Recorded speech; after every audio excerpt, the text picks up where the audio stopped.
নানান কথা চ্যানেলে আপনাদের স্বাগত। আজ আমি আপনাদের সামনে নিয়ে এসেছি এক ভয়ঙ্কর, রহস্যময় এবং ভবিষ্যৎ বদলে দেওয়া এক কাহিনী। বিষ্ণুর দশম অবতার, কল্কি অবতার। কল্কি অবতার কি সত্যি এই পৃথিবীতে আসবেন? এই ভিডিও শেষে আপনারা হয়তো নিজের চোখে পৃথিবীকে আলাদা করে দেখতে শুরু করবেন। প্রথমেই বুঝে নিই অবতার কাকে বলে।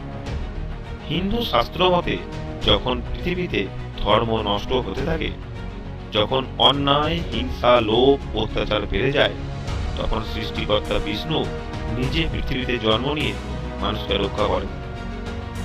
বিষ্ণু অবতারের এই জন্মকেই বলা হয় অবতারের জন্ম। ভগবান বিষ্ণু এ পর্যন্ত মোট 9টি অবতারের জন্ম নিয়েছেন। সেগুলি হল মৎস্য অবতার, কূর্ম অবতার, বরাহ অবতার, নৃসিংহ অবতার, বামন অবতার, পরশুরাম অবতার, রাম অবতার, কৃষ্ণ অবতার ও বুদ্ধ অবতার। এবং শাস্ত্রে বলা হয়েছে শেষ এবং সবচেয়ে ভয়ঙ্কর অবতার হবেন দশম অবতার তথা কল্কি অবতার। এখন প্রশ্ন আসে, এই কল্কি অবতার কে? বিষ্ণু পুরাণ, ভবিষ্য পুরাণ আর ভগবত পুরাণে উল্লেখ আছে কল্কি অবতার জন্ম নেবেন এক সাধারণ মানুষ হিসাবে, কিন্তু তার শক্তি হবে ঈশ্বরের সমান। তিনি জন্ম নেবেন এক গ্রামে যার নাম বলা হয়েছে সম্বল। তার পিতা হবেন বিষ্ণু যশ আর তার মায়ের নাম সুমতি। তিনি হবেন এক অসাধারণ যোদ্ধা। তার কাছে থাকবে এক অলৌকিক তলোয়ার। তিনি চড়বেন এক সাদা ঘোড়ায়, যে ঘোড়ার নাম হবে দেবদত্ত।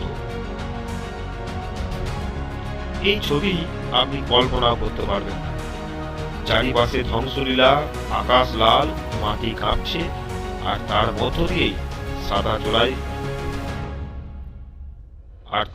দিয়েই সাদা ঘোড়ায় চড়ে এক যোদ্ধা আসছেন। তিনি হলেন কল্কি অবতার। কিন্তু তিনি কেন আসবেন? কারণ আমরা এখন আছি কলিযুগে। কলিযুগ মানে এমন এক সময় যেখানে মানুষ মানুষকে বিশ্বাস করে না, ভাই ভাইয়ের শত্রু হয়ে যায়, নারীর সম্মান থাকে না, বাবা মা অবহেলিত হয়, সত্য কথা বলাও বিপদ হয়ে দাঁড়ায়। আজ দেখুন চারিদিকে শুধু দুর্নীতি, যুদ্ধ, হিংসা, ধর্ম নিয়ে ব্যবসা, মানবতা নেই। এসবই কলিযুগের লক্ষণ।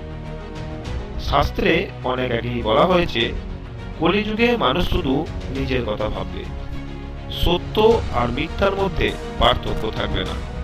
টাকার জন্য মানুষ সবকিছু করতে রাজি হবে। আপনি কি মনে করেন আমাদের সমাজে আজ এই জিনিসগুলো হচ্ছে না? তাহলে আমরা কি সত্যিই কলিযুগের শেষ প্রান্তে এসে গেছি? কল্কি অবতার আসার কয়েকটি লক্ষণ। পৃথিবীতে অন্যায় চরমে পৌঁছে যাবে, মানুষ ধর্ম ভুলে যাবে, রাজা রাজনীতি হবে দুর্নীতিগ্রস্ত, নারী ও শিশু নিরাপদে থাকবে না, প্রকৃতি মানুষকে ধ্বংস করতে শুরু করবে, যুদ্ধ বাড়বে, জলের সংকট দেখা দেবে খাবারের সংকট। আজকের পৃথিবী দেখলে এসব কিছু কি সত্যিই হচ্ছে না? গ্লোবাল ওয়ার্মিং, ভূমিকম্প, বন্যা, খরা, যুদ্ধ এসবই যেন ভবিষ্যৎবাণীর সাথে মিলে যাচ্ছে। এখন বিজ্ঞানও বলছে মানব সভ্যতা ধ্বংসের দিকে এগিয়ে যাচ্ছে। আবার শাস্ত্রও বলছে ঠিক সেই সময়ই আসবেন কল্কি অবতার।